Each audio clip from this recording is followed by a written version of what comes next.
be in all of these pictures of anything that's of import. It's like you're not looking at it. You never, in these pictures, are looking at it. When a person looks at a picture of you, they're always looking at a picture of you in it. So what makes the picture valuable is the you in the picture, not the thing that's valuable. Maybe a historical building, maybe an event that's happening. But what's important is that I'm there.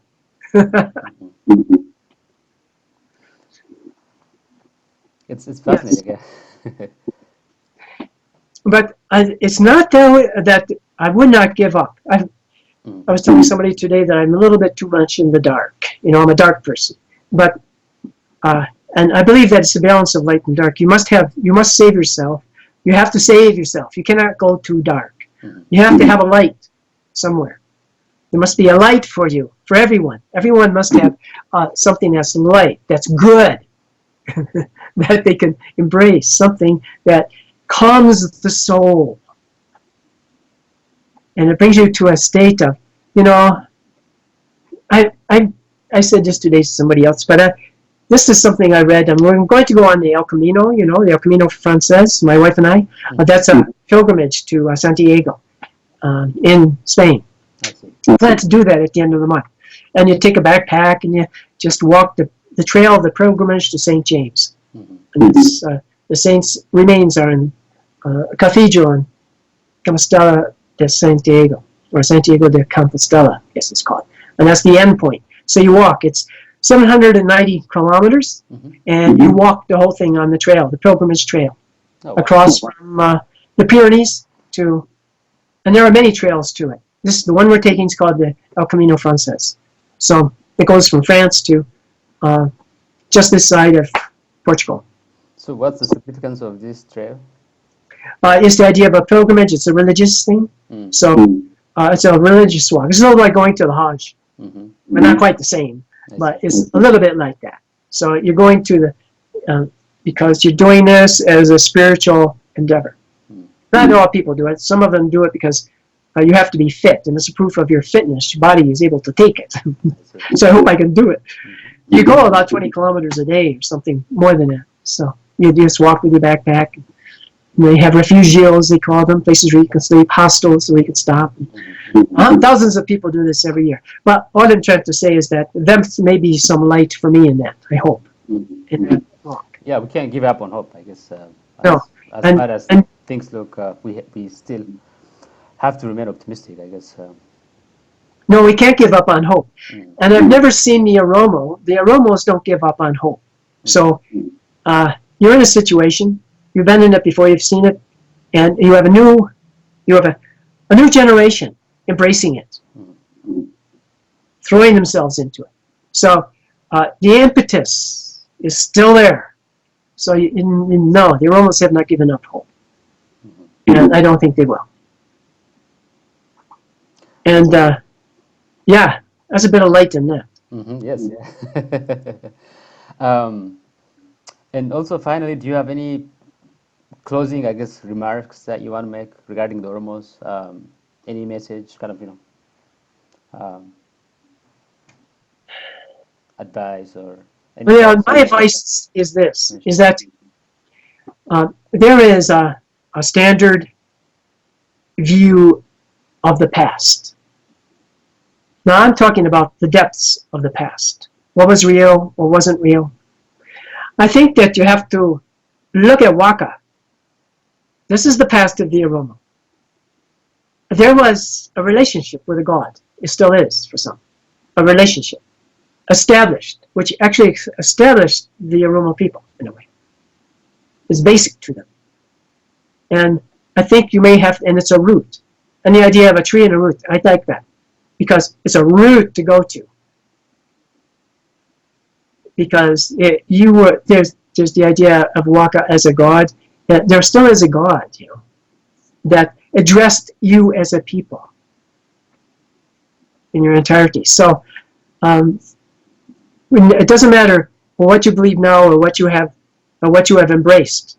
As an Oromo, you all embrace the same beginning. You had a beginning, and it was, I don't know, it just somehow You have to go back to that. You have to think about that. And you have to look at that and say what that was, because I think that you might even be able to appeal. You might even be able to appeal to Waka. There may be power in that. That's what I'm thinking. Also, to the rest of Ethiopians, well, because the story is not just about the Oromos, obviously. I mean, without the Ethiopian government and the rich and complex history of Ethiopia, talking about Oromos in isolation doesn't make any sense. And Muhammad's story and the story of the Oromos in general are shaped by what's happening in Ethiopia. Given the kind of profound and meaningful events that happen in the book, what would you say to the rest of Ethiopians as they get a chance to read the book and contemplate about some of these issues?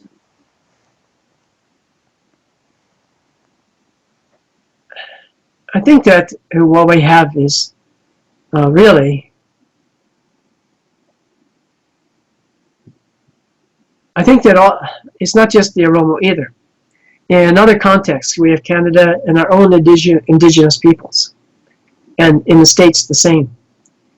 And I feel that I feel that they are not dissimilar, and I would maybe think they are similar in their struggles to some extent.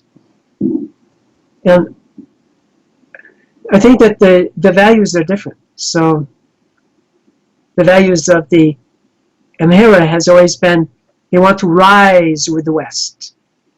They embrace the West. They want to be a part of the Western powers. They want to be one of them.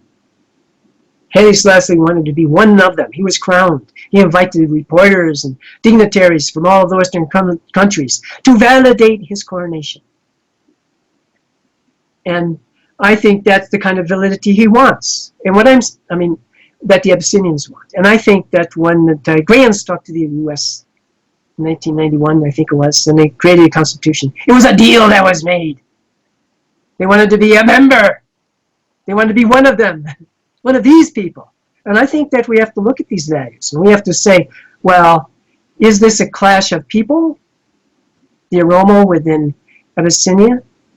I mean, because really, up until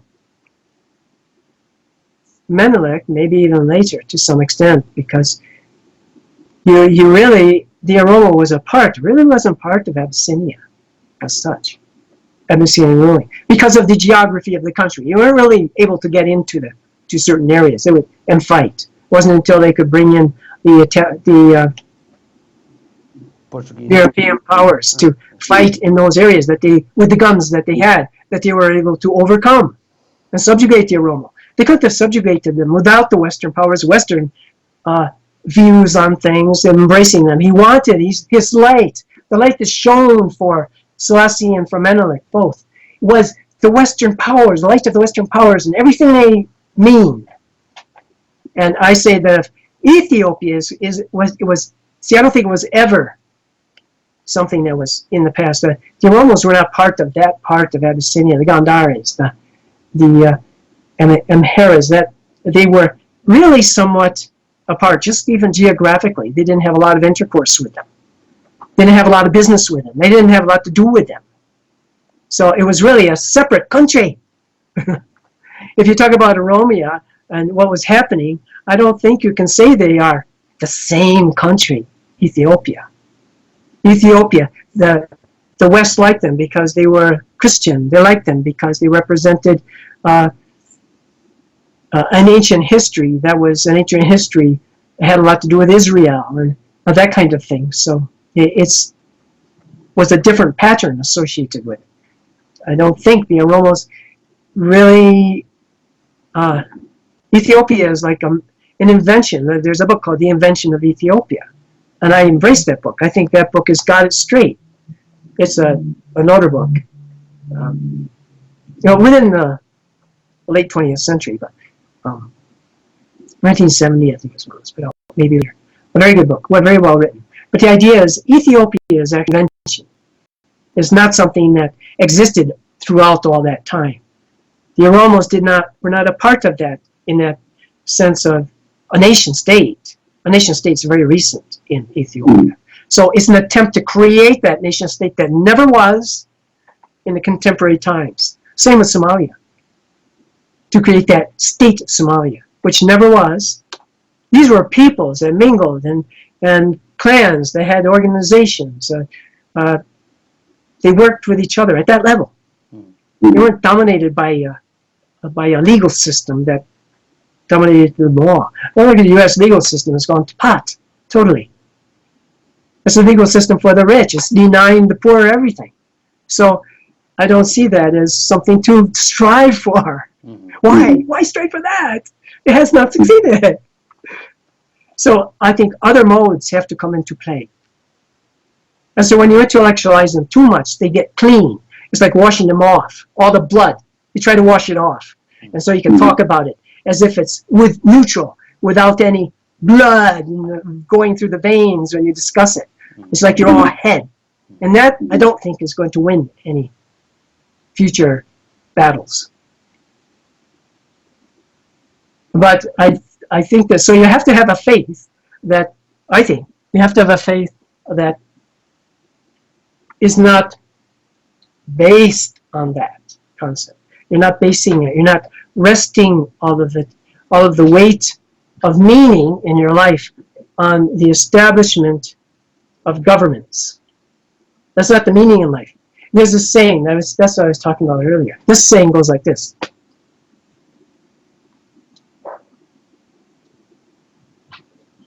I'm not a spiritual being on a human journey. Wait, how does that go? Maybe I got it backwards. I'm not a human being on a spiritual journey. I'm a spiritual being on a human journey. When you put it that way, spirituality transcends the birth and death of who you are. Spirituality is a much wider concept of what it is to be. So a spiritual being, I'm a spiritual being on a human journey. I am presently in a human journey. But my meaning comes from the context of a spiritual journey. And it transcends this human journey. I should get strength from my spiritual being to withstand the forces in my human journey. So it's something like that. And that's where you want to go. So where are you going to find your spiritual being? Is it going to be in a gun? I don't think that's going to work out too well. It's been tried many times. Unsuccessfully. Yeah, that's a beautiful way to put it. So just, I guess, do you think talking to each other would, having this sort of discussion, I guess, amongst Oromos vis-a-vis, also the Amharas, kind of intercommunal debate about historical events like this, do you think that would pave a way to sort of like, bridging the gap or bring, more understanding to the... I think that, I have been in the past a member of a union in the workspace.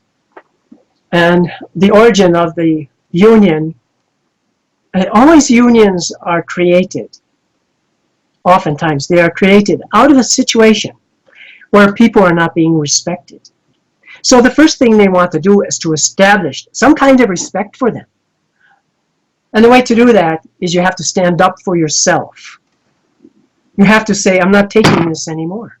This is what all of those young teenagers, Oromo teenagers, are doing. Shoot me. They're saying, I can stand up to this. You shoot me, I'm not dead. You shoot me and you think I'm dead. But there's an expression, I am here, and that's a spiritual being on a human journey. Mm-hmm. I have expended my human journey, but I made it meaningful by giving it to the Oromo cause, so the Oromo spirit. So I think there's something to that. It's not a lost moment. When they do that, it's not a lost moment. So they're saying, you can do this.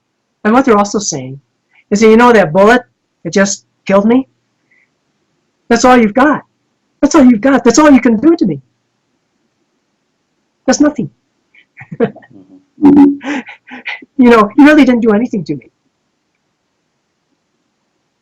Insofar as, look what I did for me.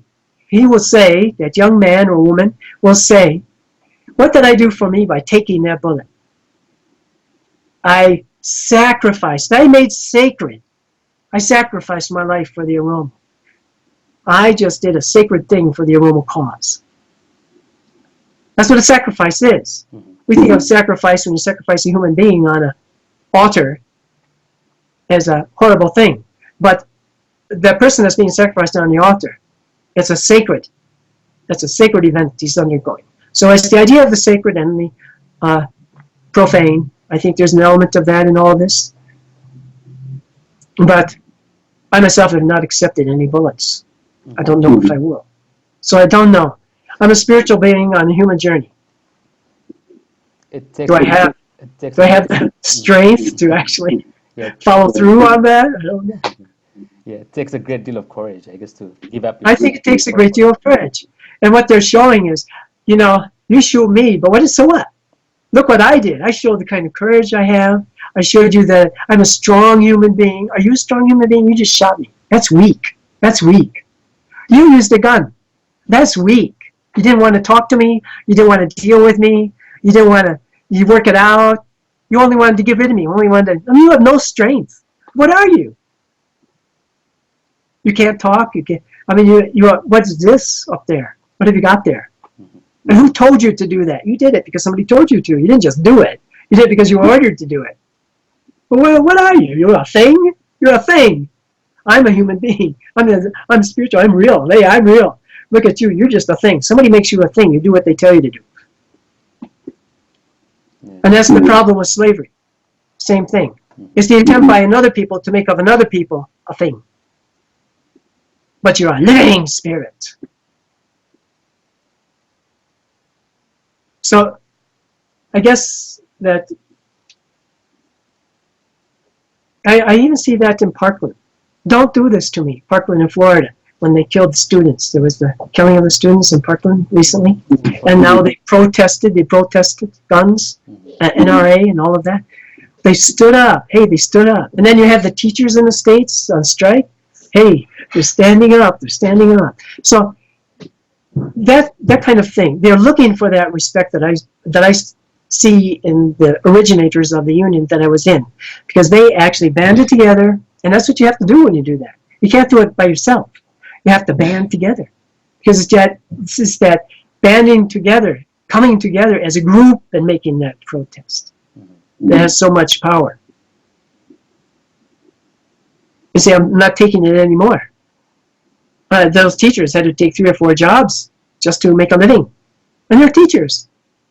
I mean, in these different states, many states now, they're on strike in the states, teachers. Actually, that's an interesting example. Yeah. Do you see any parallel between what happened in Parkland, Florida, and the Oromos? because they're both students that are being shot. Yeah, exactly. I do. I believe that we all have, we all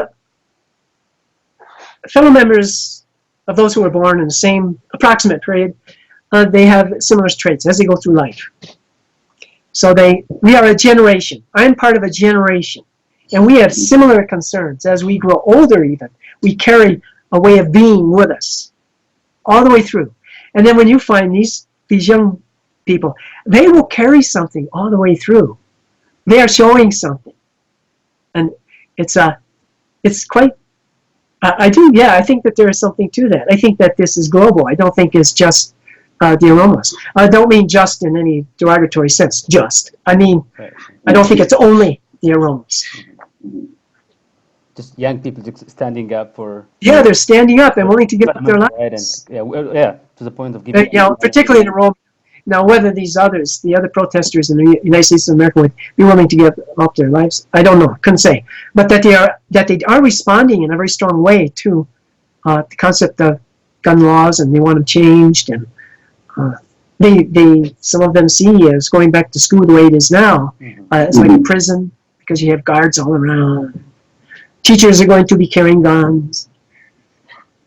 I'm not sure about in the Florida schools, but already in some states, teachers carry guns to class. Right. Yeah. Also, before we conclude our conversation, you brought up something interesting early in the course of our conversation. Just two questions that I wanted to ask you before we wrap up. I know you're tired. No, I'm not. I'm happy. Yeah. I'm up. I'm up for it. Yeah. Um, so one issue that you kept bringing up was this interaction between the Somalis and the Oromos, in particular the Oromos that live on the border, the east, the Oromos that come from Harge area. So there's a very strong interaction, in terms of marriage, in terms of their cultural background, historical development, and so forth. But still, like we said yesterday, there's this huge conflict where 1 million people got displaced. Uh, Again, there's politics in the background. Um, but do you see a way for them to work together? Because there's a lot of missed opportunities. The interaction that Oromos had with Zia Barre back early in the course of their struggle for freedom. There are so many opportunities that are missed. What what message do you have, for those two groups? That's a good question, and I really don't know if I have.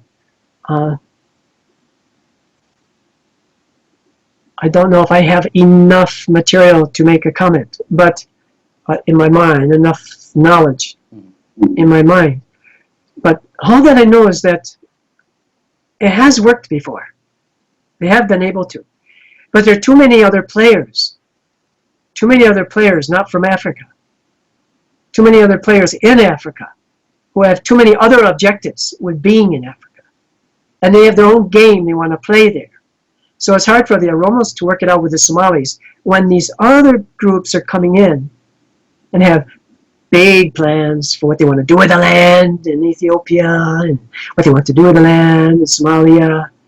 And in terms of monocultures and getting people to work it, that means a proletariat. And so all of this kind of thing. I use the word proletariat. It doesn't mean that I'm a Marxist. I'm not a Marxist. But proletariat is used by others who are not Marxist as to talk about the people who work under duress, really. So, and they don't really have a life, and they are watched. It's close to slavery. It's you go into, start the day, you do everything for somebody else. At the end of the day, you go home, you're tired, exhausted, and whatever you did, whatever it was meant to do, was actually feeds into somebody else's wealth, and you don't get anything out of it. And so that's a proletariat, basically. Because you don't really get much out of it, hardly anything, but they get a lot out of it. So, and that's where you stand in your life. But in a village, you're all working together. You all enjoy the idea of growing things and of animals and all of that. Small farming. We call it mixed farming here in North America. And mixed farming is what, some have said that mixed farming is what made America. And mixed farming is more of a cottage industry. It's not this large scale kind of thing that goes on that takes over fields and farms and just uses huge machinery and does it in a big way. And I was looking at something, and well, I won't go into that. I would like to go into that some other day. I have it in my mind. I'm not going to now. But I guess what I would say is I guess it goes back to compassion. So fundamentally, if we are to make progress, we must show compassion for each other. And when I say the word other, I mean all others. We have to show compassion. The first thing we do is we meet them eyeball to eyeball, and we show them compassion. Because the fighting isn't going to work. Fighting isn't going to work, but compassion should work. Because what you do with compassion, if you feel compassion for somebody in a bad way, somebody's in a bad way, and you want to help them, then you are drawn together. They are drawn because they need. And you go to them out of compassion. So I think that's kind of the kind of forces that have to come into play. So when you see people, if you ask something you can do, and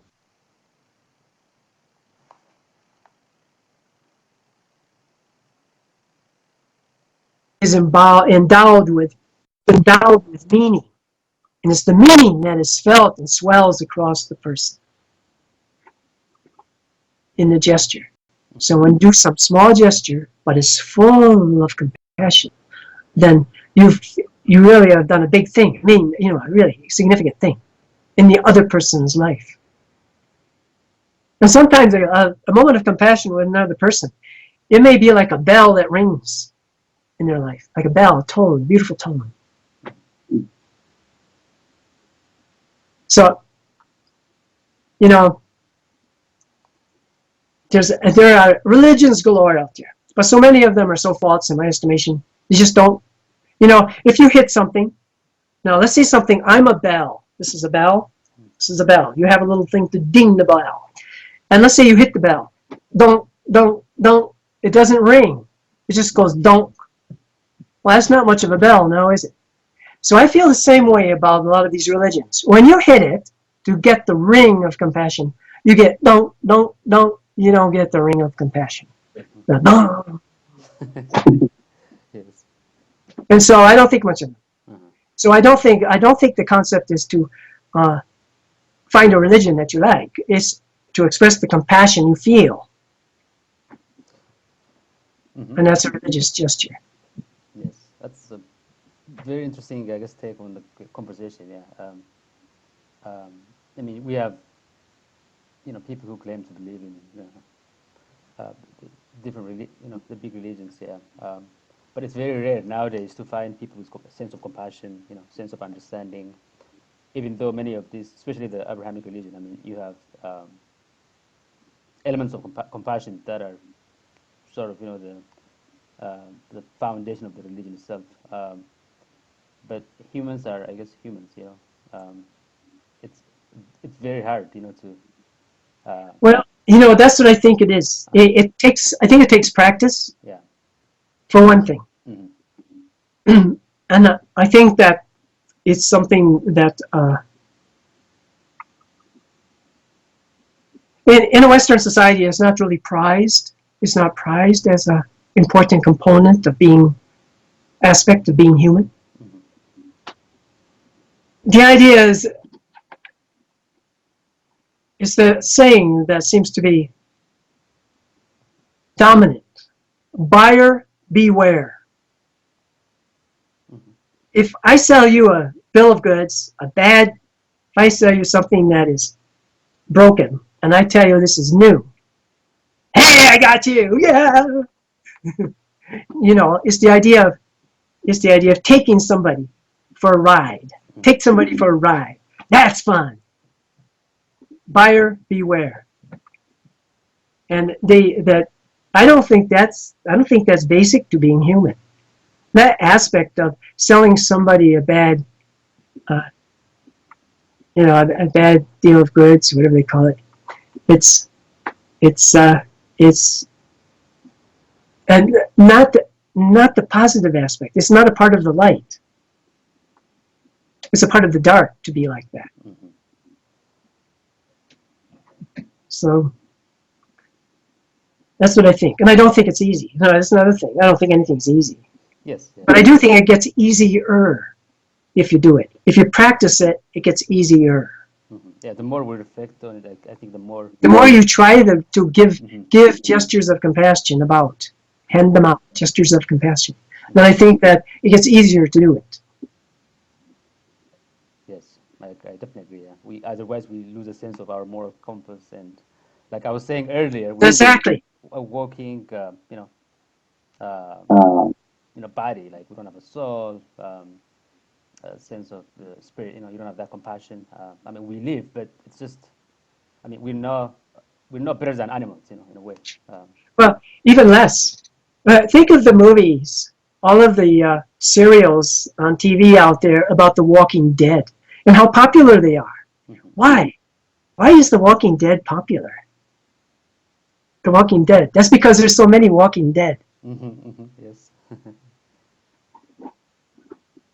So I think that it's a way of seeing The Walking Dead, but it has to be unreal because you can't accept it. So you have to watch it. But I think it fascinates people. The Walking Dead. and this just they're just so empty. I mean, they're so unbelievably empty. Weird. They're really weird, and I think they are really weird. You know, I think the people that walk that are Walking Dead are hard to believe. Hard to believe they are. Mhm. Anyhow, that's it. So I do believe that key is if what you I think it takes courage to show compassion sometimes. Right. So I think that that's the kind of courage you need. You have to take that courage and do it. Mhm. That's I that's powerful. Yeah. so but I think that Mohammed did that, and that's what the story is about to a great extent. All the way through, you see it happen. Mhm. He does it. Yes. So I think it's very interesting. I really think that it's interesting that Mohammed and I got together at all. Mhm. It was just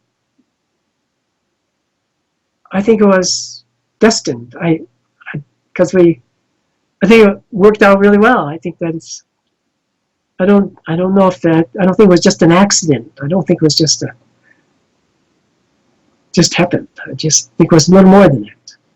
Yeah, I think so too. Yeah, because the way I also got involved with the work is just somebody randomly, like I don't know, 5 6 years ago sent me the first manuscript that was written by the different authors. Lord, yeah, probably.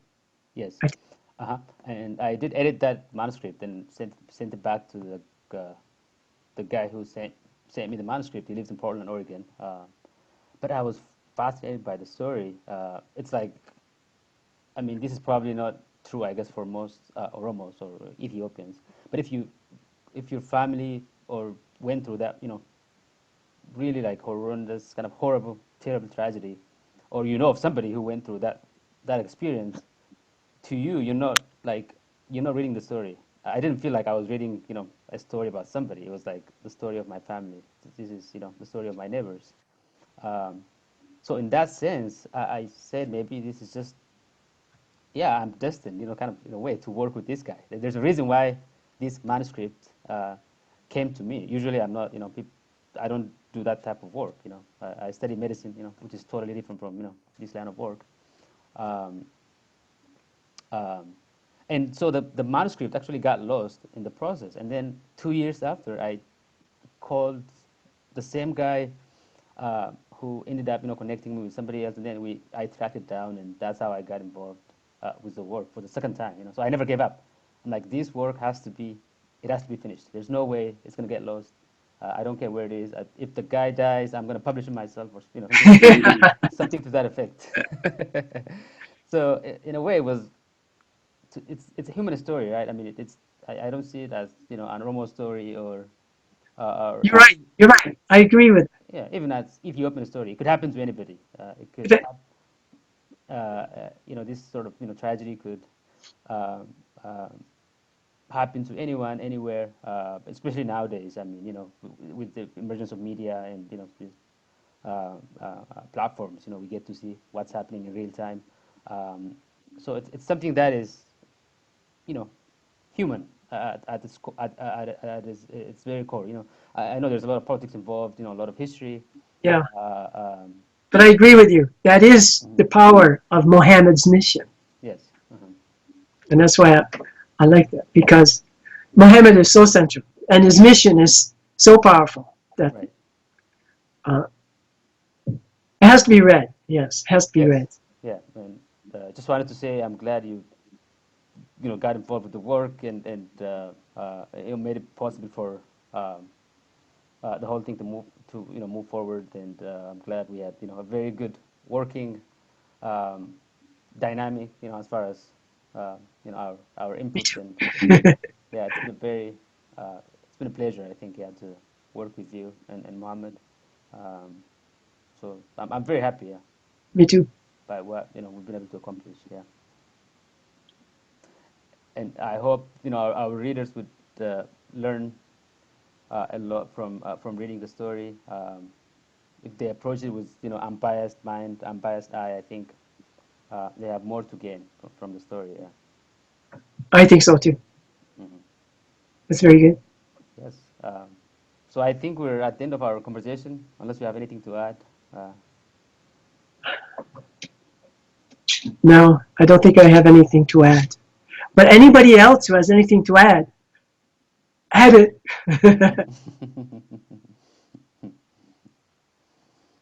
all right, Mr. Daniels. Yeah, thank you so much. Thank you, Elizabeth. All right. Have a great night. Good night.